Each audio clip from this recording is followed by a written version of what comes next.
air inside the grand ballroom of the chateau? Lumiere was thick with a mixture of things, the heavy scent of 1,000 different expensive perfumes competing for dominance, the faint sweet aroma of hothouse lilies arranged in towering centerpieces, and the quiet, almost imperceptible hum of immense wealth.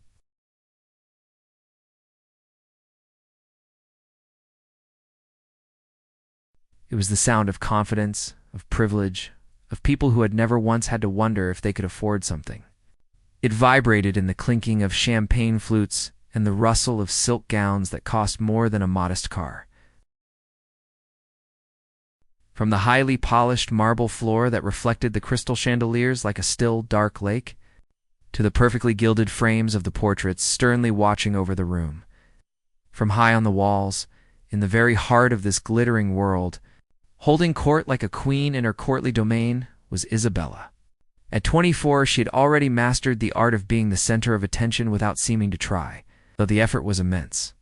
She wore a gown of crimson silk that flowed around her like liquid, and on her finger sat a diamond so large and so brilliantly yellow that it seemed to capture all the light in the room and hold it captive. She was laughing, a bright, sharp sound that cut cleanly through the ambient noise. Flanking her were her two friends, her satellites, Tiffany and Chloe, who orbited her light, reflecting and admiring it. They were a unit, a vision of coordinated perfection. From their expertly styled hair to the breathtakingly expensive heels, they somehow managed to stand in with grace. "Oh, this old thing," Tiffany was saying to a small, captivated audience, holding up her wrist to display a wide, glittering bracelet. "It was just something my grandmother had lying around. It felt a shame to let it sit in a vault." The lie was so transparent, it was almost impressive. She had spent the better part of last week on the phone with her mother's jeweler, ensuring every single diamond was set to her exacting specifications. Chloe, for her part, was sighing dramatically. "Speaking of lying around, my father is absolutely insisting we use the jet for our trip to St. Bart's next month. I told him it's just so terribly impersonal. I'd much rather fly commercial, wouldn't you? Just to see how the other half lives." The women around her nodded in sympathetic agreement. Their own private jets and yachts, a shared burden they all nobly bore. Isabella let their performances play out, a knowing smile on her lips. Her friends were good, but she was the star. She was the one who set the tone, who picked the targets. Tonight, the party felt a little dull. The same faces, the same conversations about stocks and summer homes. She needed a little spark, a little game to liven things up. Her eyes, sharp and analytical, began to scan the room. She passed over the old guard, the men in dark suits who controlled the city's banks, and their wives, dripping in heirloom jewels. Too easy. She passed over the new tech money who still wore slightly ill-fitting tuxedos and looked vaguely uncomfortable. No challenge there, and then she saw her, standing alone near a large verdant fern, as if she were using the plant for cover, was a young woman, perhaps the same age as Isabella herself. She was a complete anomaly. In a sea of peacocks, she was a sparrow. Her dress was a simple sheath, the color of a dark midnight sky. It had no sequins, no beading, no ridiculous train. It was just a dress. It fit her beautifully, hugging her frame in a way that suggested it was well-tailored, but it screamed no labels. It whispered nothing of its cost or its designer. Her hair was down, long and dark, falling in natural waves around her shoulders, with no intricate updo or expensive-looking highlights. Her only jewelry, as far as Isabella could see from across the room, was a simple silver chain around her neck with a single, creamy pearl resting just above her collarbone. And matching pearl stud earrings. Isabella's eyes narrowed. The pearls were nice, certainly. They had a soft, luminescent glow that spoke of quality. But they weren't a showpiece. They were subtle, quiet. In this room, quiet was an admission of defeat. This woman wasn't just dressed modestly. She was dressed like a person who hadn't gotten the memo that this was a competition. She was holding a single glass of champagne, but she wasn't sipping it nervously. She was just watching. She watched the room with a calm, observant expression, as if she were an anthropologist studying a strange and fascinating tribe. Isabella tapped Tiffany's arm with a long Tiffany's arm with a long Teffened. "Don't look now," she said, her voice low and conspiratorial. "But I think we have a lost lamb in our midst." Tiffany and Chloe followed her gaze. A slow, vicious smile spread across Tiffany's face. Am I? "Is that satin? Or is it just cheap polyester?" Chloe wrinkled her nose. "And did she come straight from the office?" "That's what I wear to a Friday brunch, not to the Finch Gala." This was the spark Isabella had been looking for. This was the game. She loved this part. The slow, graceful approach. The artful cruelty disguised as friendliness. It wasn't just about mocking someone. It was about performing mockery. It was a sport, and she was an Olympic champion. "She's not even trying," Isabella said, a note of pity in her voice that was laced with poison. "It's almost sad. Come on. Let's go rescue her from her own tragic wardrobe choice." The three of them moved as one, a coordinated glide across the marble floor. The other guests parted for them instinctively, drawn in by their combined energy. They were a force of nature, and their path led directly to the quiet woman by the fern. As they drew closer, they could see her more clearly. She had a serene face, with clear, intelligent eyes, and a mouth that seemed naturally inclined to a small, gentle smile. She didn't look intimidated or out of place. She looked content. This infuriated Isabella even more.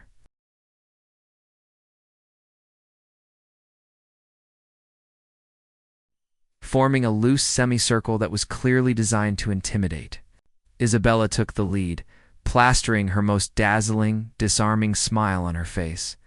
"Excuse me?" she began, her voice dripping with a sweetness that could rot teeth. "I'm so sorry to bother you, but I just had to tell you how wonderfully brave you are." The woman looked up, her dark eyes meeting Isabella's. There was no flash of annoyance, no flicker of fear. Just a polite, questioning curiosity. "Brave?" she asked, her voice soft and clear. "Your dress?" Isabella gushed, gesturing vaguely at the simple navy sheath. "It's so refreshing to see someone who isn't trying to outshine everyone else. I, for one, could never be brave enough to wear something so understated." She let her own diamonds catch the light as she spoke. A not-so-subtle reminder of the vast difference between them. The woman, whose name was Alina, offered a small, composed smile. "But I find this dress quite comfortable, thank you." Tiffany stepped forward, holding out her wrist so the chandelier light could hit her bracelet. "You see, for me it's about family history. This was my grandmother's. It's just too exquisite not to wear. It feels like carrying a piece of her with me. It's an heirloom." The word was pronounced with an air of immense importance, a club to which only the right people belonged. Chloe chimed in, pointing to a massive, teardrop-shaped sapphire on her earlobe. "And this one, my father gave it to my mother for their 20th anniversary. He just said, 'Give it to one of the girls. I'm sure they'll find a use for it.' Men, you know. So terribly impractical. They had laid the trap, a web of names and prices and brand dropping, designed to ensnare her in her own perceived simplicity. They looked at Alina, waiting for her to wither, to confess that her own jewelry was meaningless costume jewelry from a department store, to give them the victory they so desperately craved. But Alina just stood there, a calm island in a sea of desperate performance. She looked from Tiffany's glittering bracelet to Chloe's giant sapphire, and then back to Isabella's greedy, expectant eyes. She was a puzzle they couldn't solve, and they were beginning to realize, with a dawning sense of frustration, that they might be the ones who were about to be played. Asterisk the silence that followed. Elena's simple admission that the dress was comfortable stretched for a moment too long. It was a small, fragile silence, and Isabella, sensing it, moved quickly to shatter it. Her smile didn't waver, but it hardened around the edges, becoming less a friendly gesture and more a tool of her trade. She wasn't going to let this quiet woman win by simply being quiet. That wasn't how the game was played. "Well, it's a very pretty necklace," Isabella said, her voice smooth as silk. She fixed her gaze on the single pearl at Elena's throat. Is it from a local designer? I'm always looking for new, unique talent. It was a perfectly crafted insult, disguised as a compliment. She was implying it wasn't from the grand houses of Paris or Milan. By calling it unique, she meant unheard of. Alina reached up and touched the pearl with her thumb, a small, unconscious gesture of genuine affection.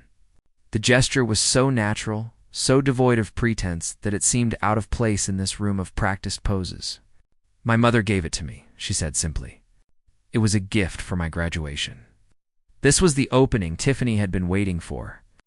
A story about a mother's gift was sweet, but in their world, it was often a story of limited means. "Oh, that's so lovely," Tiffany cooed, her voice dripping with a sticky, artificial sweetness.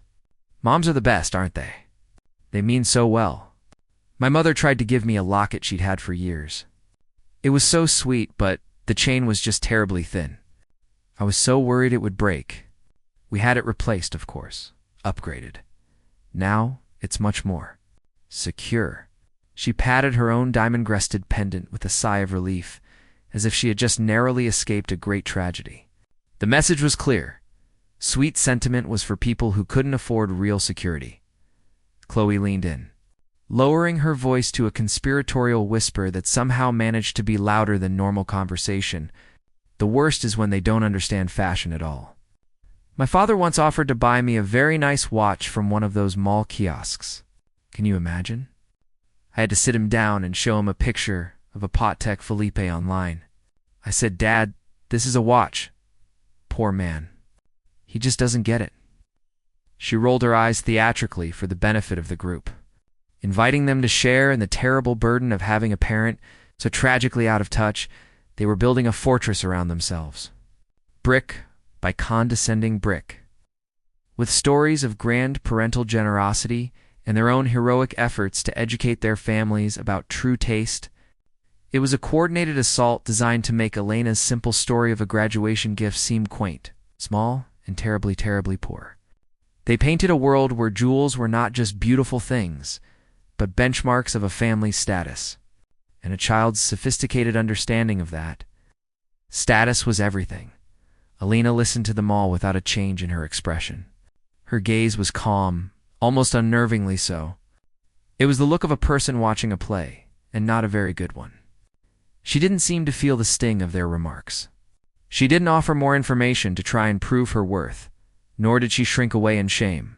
She simply existed in their presence, a solid, unmovable object against which their waves of words broke and foamed, having no real effect. Isabella, realizing that the jewelry angle had played out and failed to produce the desired reaction, shifted her focus to the more obvious target, the dress. She took a deliberate step back, making a great show of admiring the navy sheath from a distance, as if it were a piece of modern art she couldn't quite understand. "The cut is truly timeless," Isabella said, her tone a masterclass in backhanded compliments. "There's something to be said for classic elegance. It must be so liberating not to have to think about it all. I spend hours with my stylist agonizing over silhouettes. Is it too much? Is it not enough?" She gestured dramatically at her own voluminous crimson gown. "Comfortable." She placed the last word like a heavy stone, letting it land with all the weight she could muster. In their world, comfort was the enemy of glamour. Comfort was what you wore on a lazy Sunday. Comfort was the white flag in the war for attention. "It is a comfortable dress," Alina agreed, a flicker of what might have been amusement in her intelligent eyes. "I was told it was a formal event, but I find I'm happiest when I can move freely." This was the precise reaction they were not supposed to elicit. Alina was not supposed to agree. She was supposed to apologize for her simplicity, to make excuses, to seem somehow lesser. Her calm acceptance was more infuriating than any argument she could have made.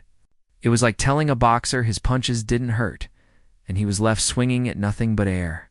"So what is it that you do, Elena?" Isabella asked, changing tactics once more. The question was abrupt, a sudden shift in the battlefield. It was her final, most powerful weapon. In this world, what you did for a living, or more accurately, what your family's company did for a living, was your final score. It was the ultimate number that defined your place in the hierarchy. Alina didn't hesitate. I work with data, she said. Tiffany let out a small, dismissive laugh. Data? Oh, you must be so smart. My brother tried to explain his job to me once. Something about hedge funds and derivatives. It was all so dreadfully boring. Numbers and algorithms. I told him, just tell me how much I can spend this quarter and that's all the data I need. She winked at Chloe, who giggled in perfect, practiced synchrony. They were already rewriting Elena's story in their minds. Data was a vague, low-level job. It involved computers and spreadsheets and probably a sad little cubicle in a beige office building. It was the job of a helper, a cog in a machine run by men like their fathers. It was the antithesis of their own lives, which were filled with art and charity galas. And managing their trust funds? Is it difficult? Isabella asked, her voice tinged with mock concern. I imagine it must be. All that staring at a screen. You must get such headaches. You should try the eye cream I use. It's from Switzerland. It's $400 a jar, but it's the only thing that works. And there it was. The final, perfect circle.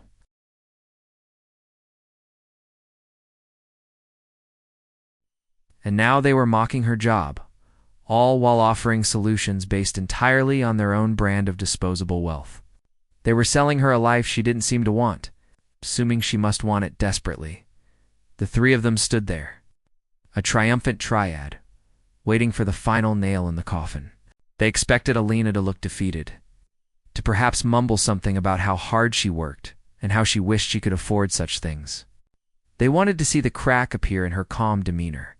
Instead, Alina took a slow, deliberate sip of her champagne.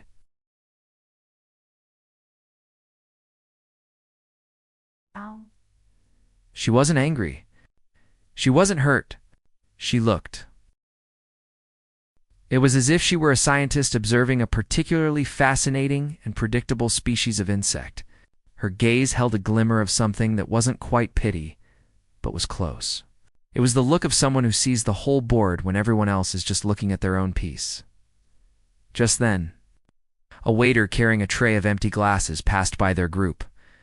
As he navigated the tight space, he stumbled slightly.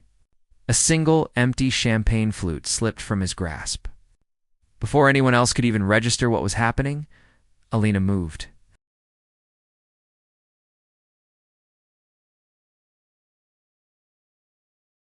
She shifted her weight, her hand darting out to catch the falling glass not by its rim, but deftly by its stem, an inch before it would have shattered on the marble floor.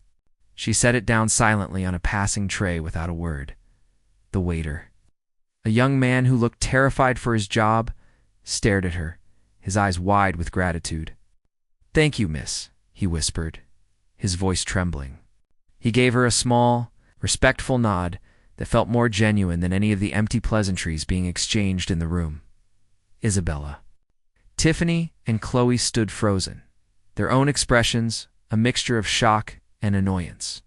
They hadn't moved a muscle. They had simply watched, ready to be annoyed by the noise. Isabella forced a laugh. Oh my. Quick reflexes. You must have played some sport in school. That's nice.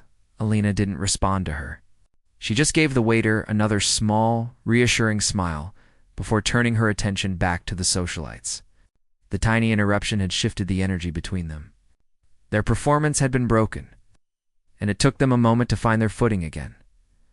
Isabella cleared her throat, her smile returning, though it now seemed a little strained. Anyway, she said, trying to steer the conversation back to her carefully constructed script, we were just saying that it's so important to find a passion, even if it's not something glamorous, as long as you're happy, right? She said the word happy, as if it were a consolation prize. Alina finally spoke again, her voice still soft and clear, but this time it carried a new weight. It wasn't cold, but it was direct. I find a great deal of satisfaction in my work, she said. About seeing how complex systems are made of simple parts that all have to work together. When one part is inefficient, it can slow the whole thing down. It's my job to find those inefficient parts and fix them. She looked directly at Isabella, to make the entire system stronger. There was something in the way she said it, a quiet authority that was completely at odds with her simple appearance. For the first time that evening, a flicker of genuine unease passed through Isabella. She didn't understand what Alina was talking about. But for a chilling moment, she felt like Alina was no longer talking about abstract data systems. She felt like she was talking about them. About their little group, about their empty, glittering world built on a foundation of nothing. And for the first time all night, Isabella felt like she was the one being analyzed.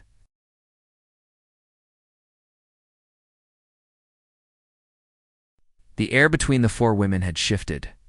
It was no longer a performance, a game of cat and mouse. Elena's last words had landed with an unexpected weight, and Isabella, for the first time that evening, felt a chill that had nothing to do with the room's overzealous air conditioning. The feeling was fleeting, and she quickly buried it under a fresh layer of practiced charm. She would not lose control of this narrative.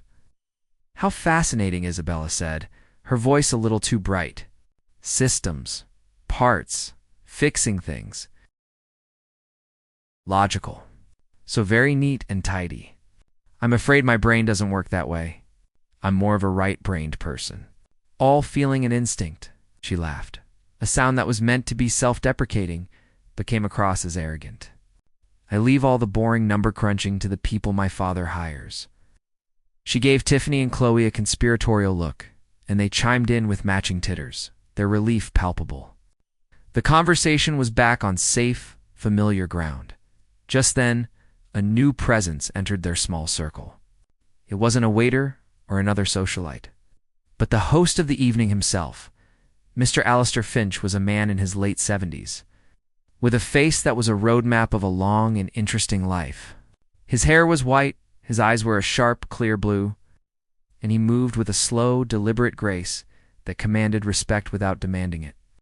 He had built his shipping and logistics empire from the ground up, a feat that made him a legend in these circles, and more importantly, a man who had earned the right to not care about their games. He had heard the tail end of their conversation about data as he approached. His interest piqued not by the topic itself, but by the clarity and confidence with which the quiet young woman had spoken. "Ladies," he said, his voice a low, pleasant rumble, "I hope I'm not interrupting anything profound." "Not at all, Mr. Finch," Isabella gushed, instantly transforming into the picture of dutiful reverence. She straightened her posture, her crimson gown rustling like autumn leaves. "We were just trying to convince our friend Alina here that numbers are terribly dull." Mr. Finch's blue eyes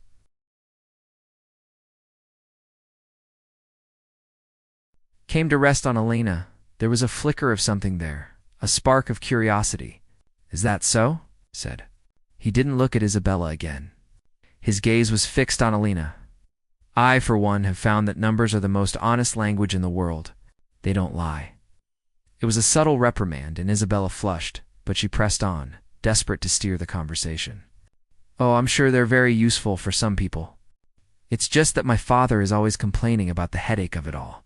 The global logistics for his imports are just a nightmare.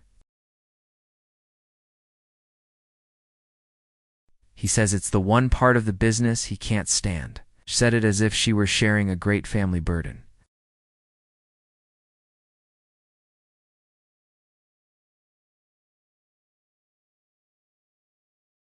"It's the same story with our family. It's all about shipping containers and customs forms and tariffs. It's all so dreadfully boring." They had stepped right into it. They had laid out the topic on a silver platter, offering it up as a tedious, uninteresting problem for lesser minds to solve, all in an attempt to impress Mr. Finch with their knowledge of the family business. Alina, who had been quietly listening, saw the opening. It wasn't an opening to show off, not in the way the other women meant. It was an opening to solve a problem. It was who she was. She tilted her head slightly, looking from Isabella to Mr. Finch, her expression thoughtful. "Have they considered implementing a quantum leap AI for predictive container routing?" she asked, her voice calm and clear, as if she were suggesting a different brand of tea. The question hung in the air. Isabella, Tiffany, and Chloe stared at her, their faces completely blank. The words were English, but the concept was alien to them. Quantum ... what? Isabella finally managed, her nose wrinkling in disdain. I don't know what that is. It sounds like something from a science fiction movie. Elena didn't seem bothered by their confusion. She was looking at Mr. Finch, and his eyes had lit up with a fierce intellectual fire. He was no longer just a host at a party. He was a man who had spent 50 years trying to solve the very puzzle this young woman was talking about. It's a form of advanced artificial intelligence, Elena explained, her voice taking on a new, more energetic tone as she discussed her passion. It can analyze thousands of data points in real-time weather patterns, port traffic, political instability, fuel costs, and predict the most efficient shipping routes before a problem even occurs. It can reduce logistical bottlenecks by about 40% and optimize fuel consumption dynamically. It saves a staggering amount of time and money. She wasn't boasting. She was explaining. She was talking about a complex system as if it were the most natural thing in the world, and in her world, it was.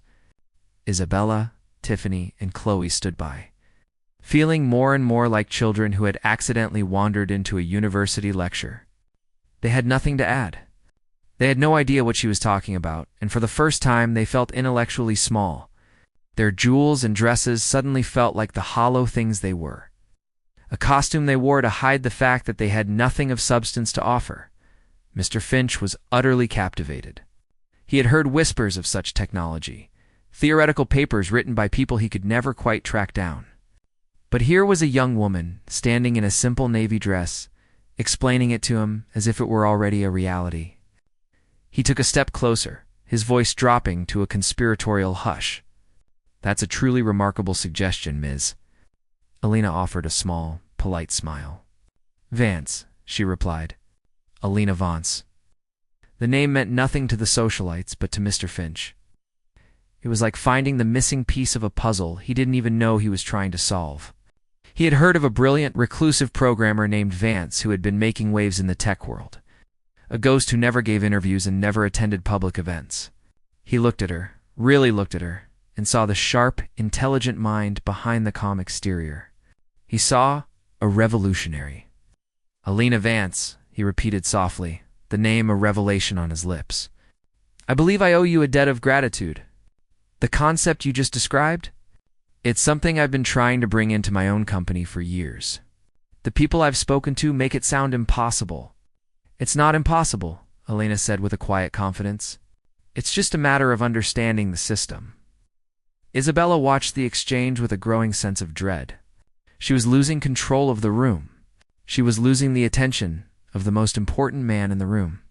The quiet, modest woman she had chosen as her evening's entertainment was now the center of a fascinating, high-stakes conversation about global logistics, a topic Isabella could only pretend to understand.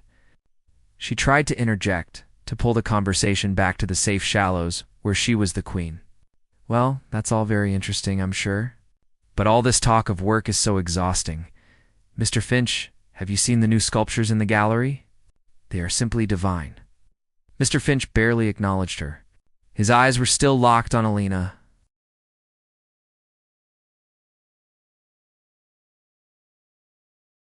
I insist you let my office schedule a meeting with you. I have a team of people who would be absolutely thrilled to talk to you. We could make it worth your while, of course. He was a businessman, after all. He knew that brilliant ideas deserved brilliant compensation. Elena simply nodded. That would be fine. The finality in her tone was stunning. It wasn't a victory for her. It was just a conversation, a simple, logical conclusion. But for Isabella, it was a catastrophic defeat. She had brought Elena into her circle to mock her, and in doing so, she had inadvertently delivered a major business contact a direct line to a potential solution for one of her own father's biggest complaints, right? Into the hands of her father's biggest rival. The group dispersed, with Mr. Finch excusing himself to go and speak to his assistant. Already buzzing with plans to contact Elena's people the very next morning, he walked away, leaving the four women standing in the wake of a conversation that had fundamentally shifted the power dynamic in the room. Isabella. Tiffany and Chloe were left speechless, their painted-on smiles now looking tight and unnatural. They had been thoroughly and completely outclassed. They had been so focused on the price of Elena's dress that they had completely missed the value of her mind. They had looked at the cover of the book and decided it wasn't worth reading, only to find out it was a first edition of a masterpiece. Elena stood calmly, as if nothing of note had happened. She took another sip of her champagne, her eyes scanning the room once more. But this time, Isabella noticed, a few more people were looking in her direction. Not with the dismissive glances of before, but with curious, intrigued looks. They had seen the exchange with Mr. Finch. They had heard the words Quantum Leap AI. The game had changed.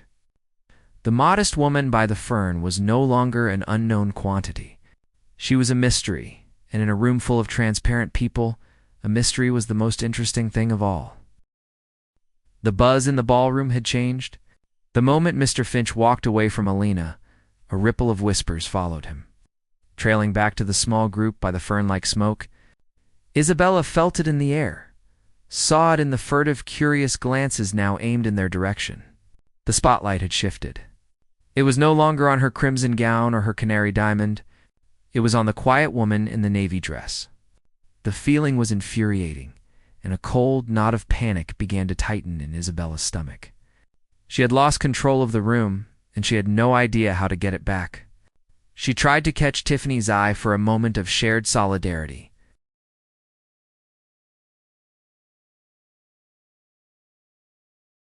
Chloe was looking anywhere but at their group, suddenly fascinated by the pattern on the marble floor. They were abandoning ship to escape the growing tension. Isabella excused herself, claiming she needed to find the ladies' room. It was a lie. She just needed to breathe.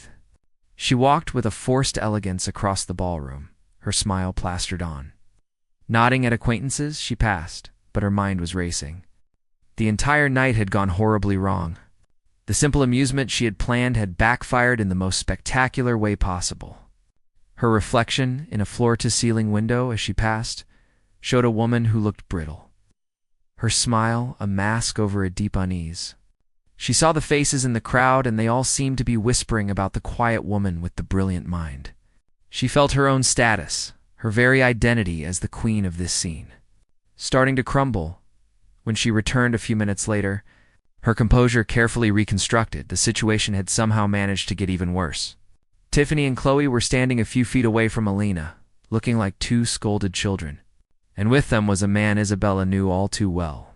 It was Julian, the son of another shipping magnate, and someone Isabella had been strategically cultivating as a potential romantic partner.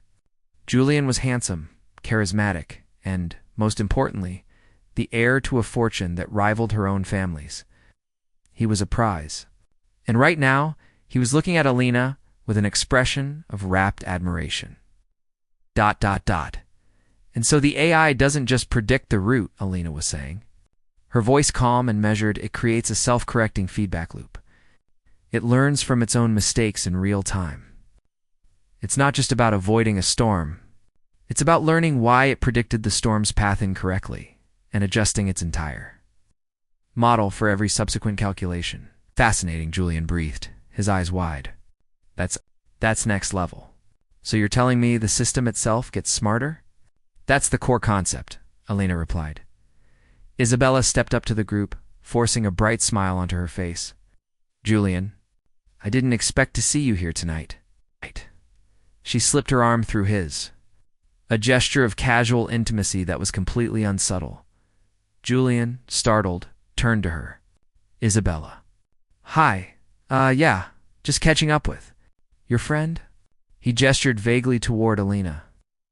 This is Elena, Isabella said, her voice tight as she introduced her, the name tasting like poison in her mouth. Elena, this is Julian. His father and my father are in the same. Boring business, she added, trying to reclaim the conversation by dismissing the topic that had so captivated him, but Julian wasn't taking the bait. Elena, you have to forgive me, but that's the most interesting thing I've heard all year. My father is constantly complaining about fuel waste and transit delays. He would love to talk to you. Seriously. He reached into his jacket pocket and pulled out a silver business card case. Please, let me give you my card. As he handed it to Elena, Isabella's entire world tilted on its axis. This was not supposed to happen. She was supposed to be the one facilitating connections, the one who knew people. She was the gatekeeper. And now, this. This woman in a simple dress was effortlessly building connections that Isabella had spent months trying to forge. Alina accepted the card with a polite thank you, but she didn't seem overly impressed. It was just a piece of paper to her. Isabella needed to end this. She needed to reassert her dominance. "Well, this has all been terribly educational," she said, her voice dripping with a sarcasm that she hoped only Alina would understand. "But I'm starving. Shall we go find the hors d'oeuvres? Julian, darling, you must tell me about your trip to Aspen." She tried to pull him away, but Julian's attention was still on Alina. "You know," he said to Alina, ignoring Isabella completely, "if your system could be integrated with the actual procurement of raw materials, not just the shipping, the applications would be endless." "That's the next phase," Alina said simply. Isabella felt a surge of hot, helpless anger. She was being erased, dismissed as completely as she had tried to dismiss Alina. She was the one who was now the boring part of the evening. She was just the girl trying to pull the interesting man away from the interesting conversation. She was a cliché just as she was about to make a scene. A soft chime rang through the ballroom.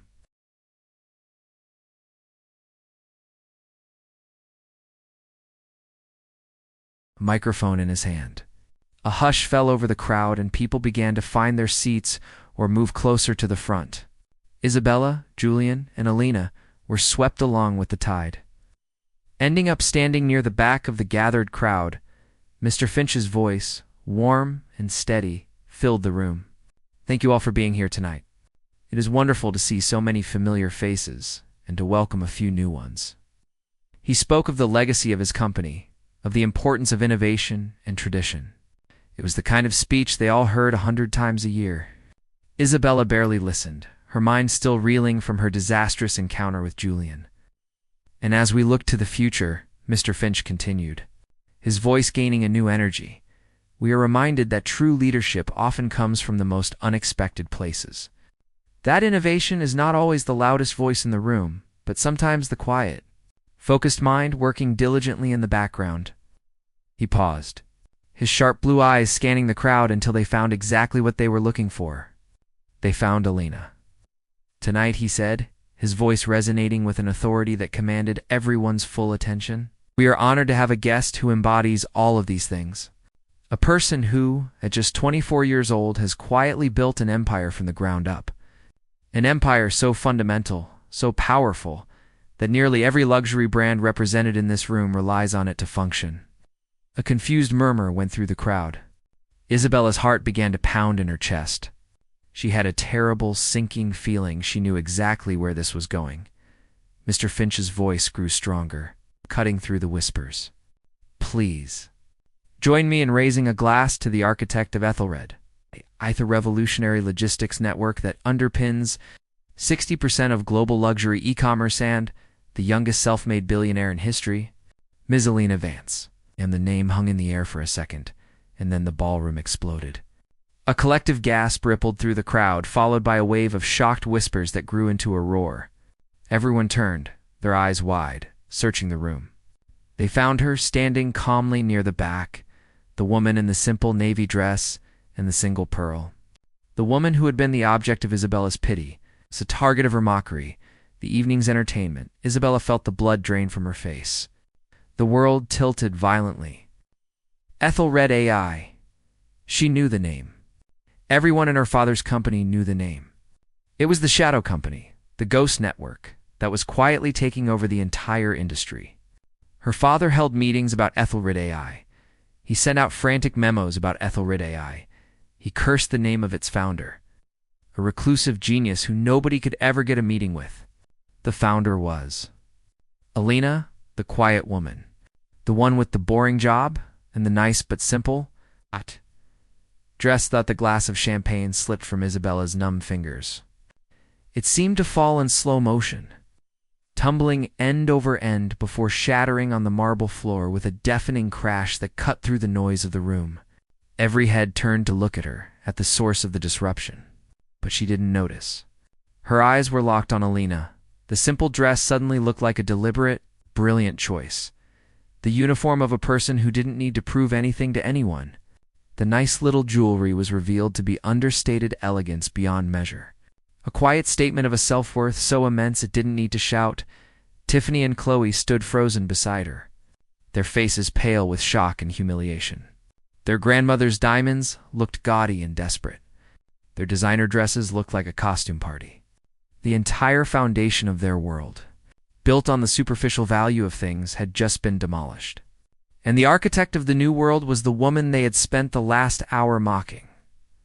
Alina, for her part, looked almost uncomfortable with the attention. She gave a small, almost imperceptible nod to Mr. Finch, acknowledging the praise, but she didn't make a move to step forward or say anything. She just stood there, the same calm, observant presence she had been all night. The difference was that now the entire room was observing her right back, seeing her for who she truly was for the first time. The modest woman was not modest. She was a tycoon, a secret one, no longer. The silence that followed the shattering of Isabella's glass was profound. It was a heavy, suffocating silence that pressed in on her from all sides. The entire ballroom, a room filled with the city's most powerful and influential people, was staring at her. Not at Alina, the newly revealed tycoon, but at her Isabella, the girl with the broken glass at her feet. Her father would hear about this. Everyone would. The crash wasn't just a sound. It was the sound of her own reputation breaking into 1,000 pieces on the same floor, where she had so confidently walked just an hour before. She looked at Alina. Surrounded now by a small circle of people eager to introduce themselves, Mr. Finch was at her side. Looking like a proud grandfather, Julian was there too, his face alight with a mixture of awe and ambition. Alina handled the sudden onslaught of attention with the same grace she had handled everything else, with quiet, composed politeness. She was simply enduring it. Isabella felt a wave of something she couldn't identify. It wasn't jealousy, not entirely. It was a strange, hollow feeling, like she had been living her entire life inside a beautifully decorated dollhouse, and Alina had just shown her that the house was made of cardboard. Tiffany and Chloe had shrunk into themselves, their bright smiles replaced by pasty, frightened masks. They looked at Isabella, not for guidance, but as if she were a sinking ship they needed to abandon. The trio was broken. The game was over. They had lost so completely that they hadn't even understood they were playing. Isabella knew she had to do something. She couldn't just stand there, the centerpiece of her own humiliation. Taking a deep, shaky breath, she smoothed down the front of her crimson gown, a gesture that felt utterly ridiculous now. She motioned for Tiffany and Chloe to follow her, and they began the long, humiliating walk across the ballroom. With every step, she felt the weight of 100 stares. People didn't whisper. They just watched, their eyes a mixture of pity, scorn, and morbid curiosity. They had all witnessed her cruelty. Still surrounded Alina, Isabella had to wait several long minutes for a gap to appear, for a banker to finish his fawning praise and finally move away. When the space opened, she stepped forward, her two friends cowering behind her.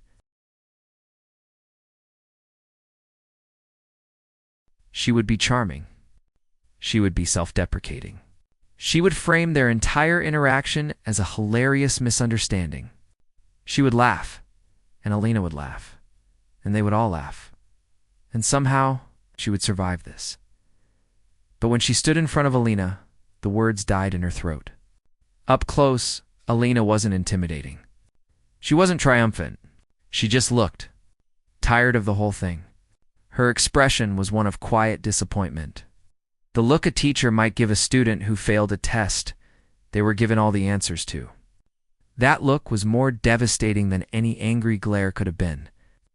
"Ms. Vance," Isabella began, her voice trembling despite her best efforts to control it.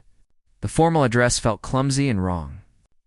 We had no idea who you were. Please forgive our appalling behavior. We were just being silly." The excuse sounded pathetic even to her own ears. Alina looked at her, her dark eyes clear and steady. She didn't offer a scathing remark. She didn't gloat. She didn't look angry. She just looked at Isabella, Tiffany, and Chloe, the three girls in their expensive costumes, and she seemed to see right through all of it. "Character," Elena said softly, her voice carrying a quiet finality that silenced the nearby chatter, "is a more valuable asset than any diamond on your finger." She didn't say it with anger or superiority. She said it like she was stating a simple, objective fact, like pointing out that the sky was blue, and that made it so much worse. It wasn't an insult. It was a diagnosis. And the diagnosis was that they were morally bankrupt. With that, Elena gave a slight, polite nod. Not a dismissal, but a clear signal that the conversation was over. She turned to answer a question from another guest, completely and effortlessly moving on. She hadn't even bothered to forgive them. Forgiveness would have required her to care enough to grant it. She did. Isabella stood frozen for a second, the finality of Elena's words washing over her. There was nothing to say. There was no way to recover.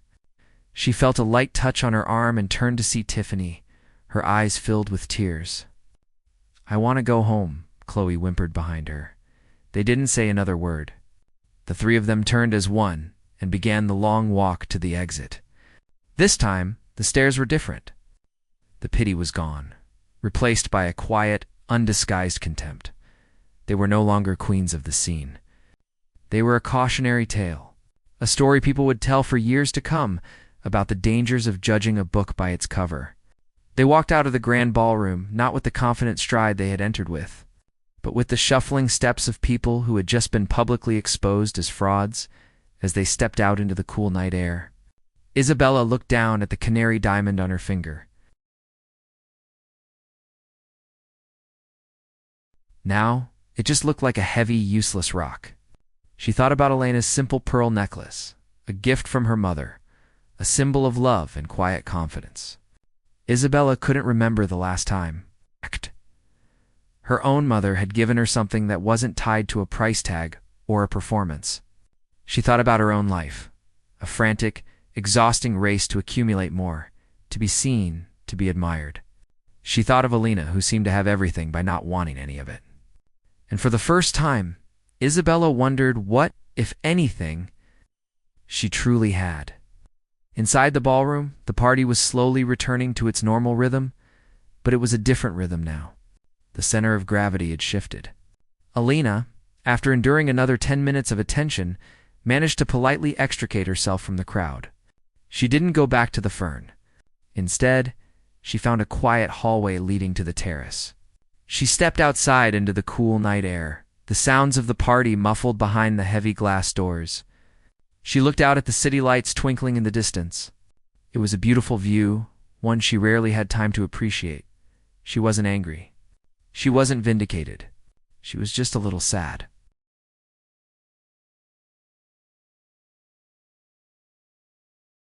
It seemed like such a tiring, lonely way to live. She touched the pearl at her throat again, a small, grounding gesture. It wasn't about the money. It had never been. It was about the puzzle, about building systems that worked, about seeing a problem and having the power to fix it. The money was just a tool, a very large, very complicated tool. She heard the soft click of the terrace door behind her. She turned, expecting to find another guest trying to escape the noise. Instead, it was Mr. Finch. He was holding 2 glasses of champagne. "I thought you might need a moment of peace," he said, offering her one of the glasses. Elena took it with a grateful smile. "Thank you. It's a little much in there?" "I imagine it is," he said, leaning on the railing beside her and looking out at the city.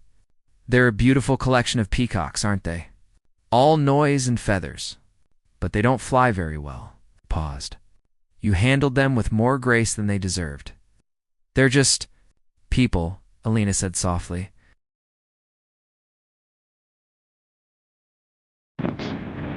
Mr. Finch nodded, a wise, knowing look in his eyes. "It takes a very long time to build something of real value, and only a moment to break something of fake value." You reminded them of that tonight. Maybe you reminded me of it a little too. They stood in comfortable silence for a while. Just two people looking out at the city they were both, in their own way, trying to shape. So, Alina finally asked, changing the subject about that meeting. My schedule is a bit of a mess, but I can probably have my assistant clear sometime next week. Mr. Finch chuckled. I was hoping you'd say that. I'll have my people call your people. Though, he added with a wink, I have a feeling your people are just you.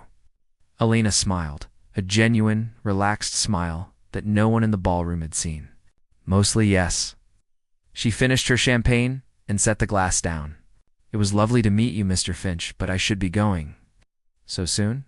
He asked, surprised. Without making a grand exit? Without letting them see what a real billionaire looks like when she leaves a party? Alina shook her head. They don't need to see anything from me, she said. I didn't come here for them. I came because my mother insisted I get out of the office. And I did. I got out. That's enough. She gave him a final, respectful nod, then turned and walked away, disappearing back into the shadows of the grand house. She didn't make a scene. She didn't say goodbye to anyone else. She just left. A woman who didn't need the party because she hadn't built a world that required her to be seen. She had built a world that worked, and in that, she had all the validation she would ever need.